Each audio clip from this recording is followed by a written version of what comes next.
Hai semua, selamat datang di channel Baca Saham. Pada video ini, kita akan bahas satu topik dengan judul 20 saham yang hutangnya menumpuk. Untuk itu, simak video ini sampai habis ya, agar mendapat pemahaman yang utuh. Hutang merupakan salah satu komponen penting yang harus diperhatikan investor sebelum membeli saham. Ingat, dengan jumlah hutang yang sangat banyak, memberikan risiko yang lebih besar kepada perusahaan apabila mereka tidak bisa melunasinya. Nah, di video ini, saya mau sharing beberapa saham yang hutangnya cukup banyak. Penasaran saham apa saja itu? Yuk simak video ini sampai habis ya. Saham pertama, PT Energi Mega Persada atau ENRG. Saham ini mempunyai DER 271,61%. Dari 749 juta dolar aset, 621 juta dolar dalam bentuk liabilitas dan ekuitasnya hanya 228 juta dolar. Saham kedua, PT Primarindo Asia Infrastruktur atau BIMA. Saham ini mempunyai DER 404,13%. Dari 242 miliar rupiah aset, 194 miliar rupiahnya dalam bentuk liabilitas dan hanya 48 miliar dalam bentuk ekuitas. Saham ketiga, PT Indomobil Sukses atau IMAS. Saham ini mempunyai DER 463,62%. Dari 46 triliun asetnya, 37 triliun dalam bentuk liabilitas dan hanya 8 triliun dalam bentuk ekuitas. Saham keempat, PT Garuda Maintenance Facility Aero atau GMFI. Saham ini mempunyai DER 484,28%. Dari 625 juta dolar asetnya, 518 juta dolar dalam bentuk hutang dan hanya 107 dolar dalam bentuk ekuitas. Saham kelima, PT Krakatau Steel atau KRAS. Saham ini mempunyai DER 555,33%. Dari aset yang berjumlah 3,32 miliar dolar, 2,85 miliar dolar dalam bentuk hutang dan hanya 513 juta dolar dalam bentuk ekuitas. Saham keenam, PT Singaraja Putra atau SINI. Saham ini mempunyai DER 567,42%. Dengan aset 163 miliar rupiah, 137 miliarnya dalam bentuk hutang dan hanya 24 miliar dalam bentuk ekuitas. Saham ketujuh, PT Kertas Basuki Rahmat atau KBRI. Saham ini mempunyai DER 644,89%. Dengan aset 1 triliun, saham ini mempunyai hutang 876 miliar dan hanya 135 miliar dalam bentuk ekuitas. Saham ke-8, PT Matahari Department Store atau LPPF. Saham ini mempunyai DER 838,45%. Dari 7,44 triliun asetnya, 6,65 triliunnya dalam bentuk hutang dan hanya 793 miliar dalam bentuk ekuitas. Saham ke-9, PT Atlas Resources atau ARI. Saham ini mempunyai DER 898,34%. Dengan aset berjumlah 362 juta dolar, 324 juta dolar dalam bentuk hutang dan hanya 36 juta dolar dalam bentuk ekuitas. Saham ke-10, PT Sarana Sentral Bajatama atau Baja. Saham ini mempunyai DER 943,80%. Dengan aset 787 miliar rupiah, 711 miliar rupiah dalam bentuk hutang dan hanya 75 miliar rupiah dalam bentuk ekuitas. Saham ke-11, PT Panacea Indo Resources atau HDTX. Saham ini mempunyai DER 963,07%. Dengan aset 400 miliar rupiah, 374 miliar rupiah dalam bentuk hutang dan hanya 38 miliar rupiah dalam bentuk ekuitas.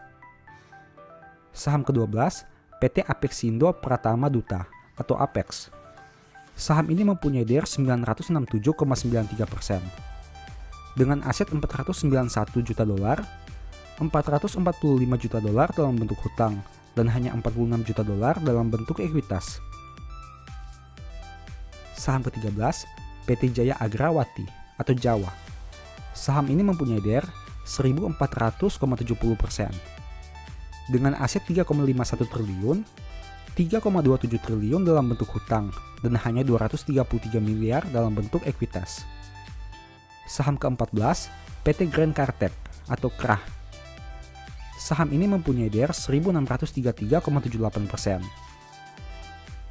Dengan aset 598 miliar, 563 miliar dalam bentuk hutang, dan hanya 34 miliar rupiah dalam bentuk ekuitas. Saham ke-15, PT Sentral Proteina Prima atau CPRO.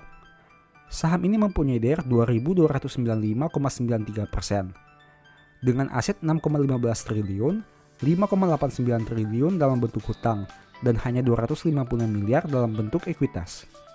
Saham ke-16, PT Capitaling Investment atau MTFN. Saham ini mempunyai DER 4150,95%. Dengan aset 853 miliar, 839 miliar dalam bentuk hutang, dan hanya 20 miliar dalam bentuk ekuitas. Saham ke-17, PT Bumi Resources atau Bumi. Saham ini mempunyai DER minus 813,21%. Dengan aset 3,41 miliar dolar, 2,98% miliar dolar dalam bentuk hutang, dan ekuitasnya berjumlah minus 367 juta dolar. Saham ke-18, PT Visi Media Asia atau VIVA. Saham ini mempunyai DER minus 6.045,94%. Dengan aset 8,33 triliun, 7,90 triliun dalam bentuk liabilitas, dan ekuitasnya berjumlah 130 miliar rupiah. Saham ke-19, PT Garuda Indonesia atau GIAA.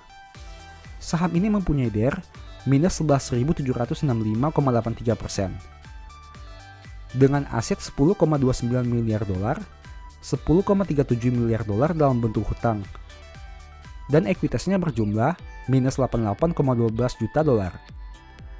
Saham ke-20, PT Siwani Makmur atau SIMA. Saham ini mempunyai DER minus 13.053,28%. Dengan aset 259 miliar rupiah, saham ini mempunyai hutang sebanyak 261 miliar rupiah, dan ekuitasnya berjumlah minus 2 miliar rupiah. Semoga dengan video ini, kamu bisa memperoleh informasi bahwa ada saham-saham yang ternyata mempunyai hutang yang sangat banyak. Di akhir video ini, saya mau menyampaikan bahwa baca saham mempunyai 2 e-book saham yang mungkin saja bisa berguna bagi kamu. Pertama, The Stock Market, di mana berisi panduan bagaimana menganalisa fundamental dan laporan keuangan perusahaan dengan akurat, menentukan harga beli dan jual yang tepat, serta mengatur money management dalam membeli saham. Kedua, Analyst Report, di mana merupakan e-book 3 bulanan yang ditulis berdasarkan laporan keuangan perusahaan yang terupdate. Memuat berbagai informasi mendetail mengenai fundamental dan kinerja perusahaan, baik itu informasi umum, anak usaha, manajemen, sekilas perusahaan, bedah laporan keuangan, analisa neraca dan laba rugi, dan sampai penentuan harga beli dan jual yang ideal. Singkatnya, stock market merupakan cara bagaimana menganalisa, dan analyst report merupakan hasil analisa yang sudah Mimin lakukan.